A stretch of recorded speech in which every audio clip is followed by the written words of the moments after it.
மா இன்னைக்கு பிரியா கிளாஸ்ல எல்லாத்துக்கு முன்னாடி எனக்கு காலேஜ் அசிங்கப்படுத்திட்டா தெரியுமா? நீ நாளைக்கு என்ன பண்ற, கிளாஸ்ல வந்து அவளை கேள்வி கேட்டு அசிங்கப்படுத்து. நான் சிரிக்கணும்.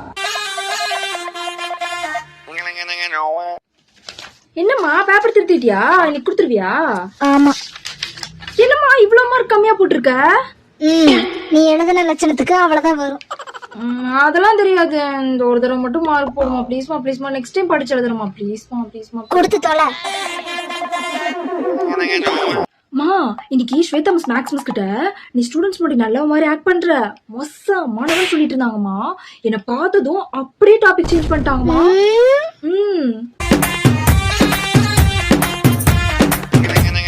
நீ பண்றது கொஞ்சமா நியாயமா? ஏண்டி மத்த பொண்ணுங்க பண்ற தப்புக்கும் என்னையும் சேர்த்து திட்டுற? பார்ஷாலிட்டி பாக்கறன்னு சொல்லுவாங்கடி. உன்னை எதுவும் நினைக்க கூடாது. நீ என்ன சாவடிக்கிற பத்தியா? ஏமா எல்லா டீச்சர்ஸும் ஹோம்வொர்க் கொடுக்குறாங்க, நீ கொடுக்கறதுல நீ மட்டும் தான் அதுக்கு ஃபேவரட்டா? ஏண்டி அதனால என்ன? கொஞ்சமாவது ஸ்ட்ரிக்டா காட்டிக்கோமா, அப்பதான் பயம் இருக்கும். நாளைந்து எல்லாத்துக்கும் ஹோம்வொர்க் கொடு என்ன தவிர.